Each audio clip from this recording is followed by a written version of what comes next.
Palwasha कुक्स official का रोला खत्म हो गया। बेटी की रुखसती की वीडियो खुद ही अपने हाथों शेयर कर दी। जनाब, जिस बेटी के फेस रिवील पे इतना रोला डाला, आज उस बेटी की वीडियो शादी की रुखसती की खुद ही हमारे साथ शेयर कर दी। कहते हैं ना, वक्त सबसे बड़ा मुंसिफ है, कुछ चीजों को वक्त के ऊपर छोड़ दिया जाए। अस्सलाम वालेकुम माय यूट्यूब फैमिली, कैसे हैं आप सब लोग? उम्मीद करती हूँ आप सब लोग बिल्कुल खैरियत से होंगे। जनाब, हमारी पलवशा जी, पलवशा कुक्स ऑफिशियल, जो आपको कुछ महीने पहले रोती धोती हुई नजर आई लाइव पे, और उसके बाद थड़ थड़ थड़ थड़ करके इनकी पूरी यूट्यूब पे एक गूंजना शुरू हो गई आवाज कि ये बड़ा गलत हुआ, पलवशा की बेटी का फेस रिवील कर दिया, बड़ा गलत हुआ। मतलब मुझे कमेंट आने लग गए।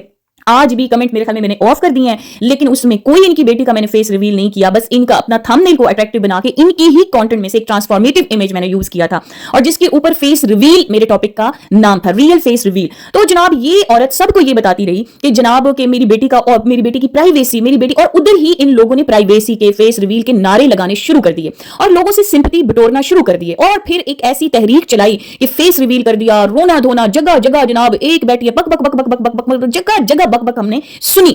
समझ आइए आप लोगों को। लेकिन उस टाइम पे मैंने कहा कि चले जनाब, इस चीज को ना वक्त के ऊपर छोड़ दिया जाए। कई लोगों ने पलवशा को जाके पकड़ा भी, सही भाई तुम्हारी तो बेटी का उस लड़की ने कहीं पे फेस नहीं रिवील किया, तुम क्यों कह रही हो कि मेरी बेटी की प्राइवेसी को? और कहीं पे भी नहीं। शादी सीजन की मैंने सारी की सारी वीडियोस शेयर की थी, तो इसने एक कंट्रोवर्सी चलाई थी, ठीक है ना। और उसमें सब इसको जाके कहते हैं, तो कहते हैं कि नहीं, वो इसने ना जिस लड़की का ना चेहरा लगाया है ना थंबनेल पे, वो तो उसका तो कोई मतलब सोशल मीडिया के ऊपर पता नहीं वो है कि नहीं है, वो मेरी वीडियोस में वैसे आती है, ठीक है। तो इसका हालांकि उसके फेस के ऊपर भी थंबनेल पे देखें कि मैंने कुछ लिखा हुआ है, वो भी फेस पूरा नहीं रिवील मतलब मैंने दिखाया, तो वो मेरी वीडियो में बस कभी कभार आती है। तो भाई कभी कभार आती है तो क्यों लेकर आती है? अब जनाब, उसकी पूरी शादी, उसकी शादी में वो तमाम मेहमानों की तस्वीर, तमाम मेहमानों की वीडियोस, और किसी से मिल रही है तो उसकी सीने की तस्वीर भी वीडियोस अपलोड हुए जा रही हैं। जाए इनकी वीडियोस देखें। किसी को गले मिलती है तो भाई कैमरा तो बंद कर दें आप, अगले की सीने की तस्वीर वो आ रही होती है, वीडियो बन रही होती है, औरतों की गले की वीडियोस बन रही होती है। मैंने कई बार इनकी नोटिस किया है। मैंने फिर अब यहाँ पे इस पॉइंट पर कहा है कि भाई आप तो बड़ा डिसेंसी का मुजाहरा करती हैं, आप बड़ी डिसेंट बनती हैं, आप बड़ी सुलझी हुई बनती हैं, आप इखलाकियात में अपने आप को महान समझती हैं,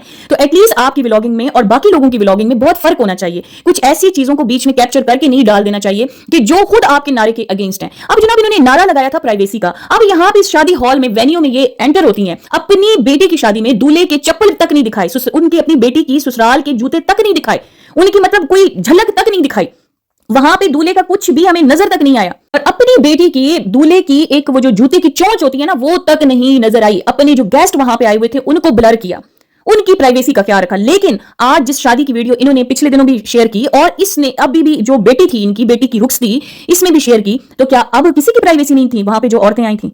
अब प्राइवेसी के नारे, इसीलिए कहते हैं कि सोशल मीडिया पे ना सोच के नारा लगाया जाता है, क्योंकि आप फिर ये ना हो कि कल को वही काम आप लोग खुद कर लें, तो फिर आप क्या मुंह दिखाने के काबिल रहेंगे। तो मैं तो भी वक्त का इंतजार करती हूँ, मैं राइट टाइम पे वो पॉइंट अपना रखती हूँ कि एक टाइम आएगा कि जब इसी पूरे तमाम रूल्स एंड रेगुलेशंस को ये खुद वायलेट करेंगे ना, तब मैं व्लॉग बनाऊंगी।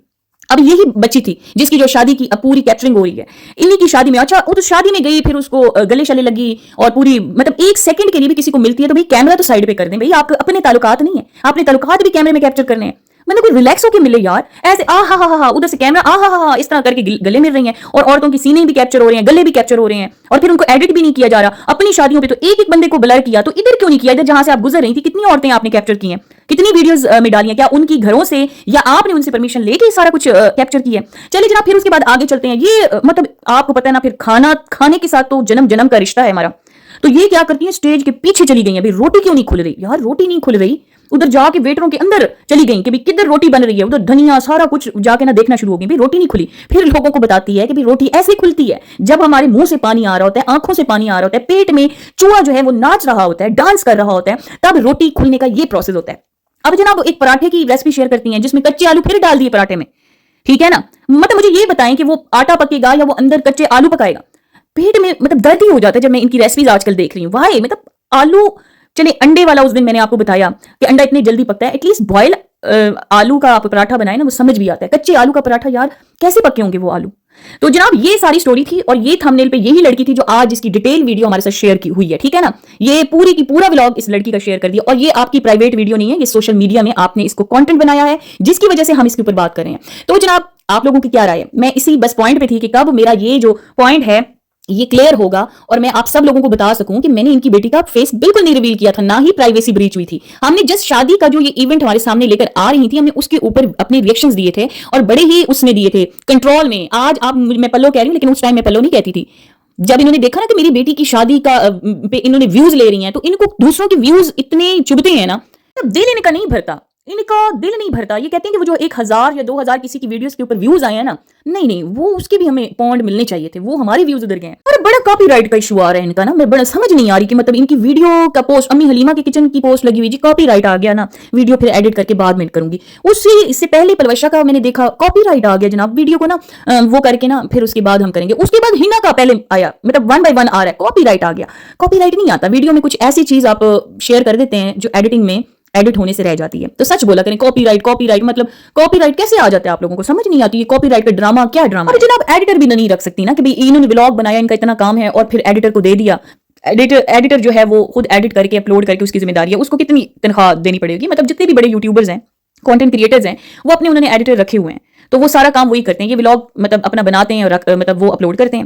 अब इन्होंने व्लॉग में कुछ ऐसी बातें भी की होती हैं जिनको एडिट करना बड़ा जरूरी होता है, जिनको म्यूट करना बड़ा जरूरी होता है, जो अगर गलती से भी अनम्यूट होने से रह जाएं तो फिर मामला गड़बड़ हो सकता है। समझा करें ना, समझा करें। तो जनाब उसके बाद सारी की सारी यूके से मतलब शिफ्ट हो रही हैं। यूके से वैसे बड़ी आवाम मूव हो रही है, हालात ऐसे हैं यूके में, मैंने सुना है बहुत सारे लोग इधर उधर मूव कर रहे हैं। लेकिन ये तो मतलब सिटीजन हैं, इन के लिए क्या ऐसी प्रॉब्लम्स खड़ी हो गई हैं कि जिसकी वजह से सारी, कोई ओमान जाना चाहती है, कोई दुबई जाना चाहती है, कोई किधर जाना चाहती है, कोई इस्लामाबाद चली गई, कोई किधर। तो समझ नहीं आ रही कि यूके अब क्यों बुरा लगना शुरू हो गया है। जनाब ये सारे सवालों के जवाब तो ये लोग ही दे सकते हैं, हम अपने सवाल ही इनके आगे डाल सकते हैं। तो जनाब इसी के साथ दीजिए इजाजत, अल्लाह हाफिज, खुश रहें, खुशियां बांटते रहें। जनाब मैंने सोचा कि आज क्लियर करने का वक्त आ चुका है जो मेरी बात इतने अरसे से क्लियर नहीं हुई थी। अल्लाह हाफिज।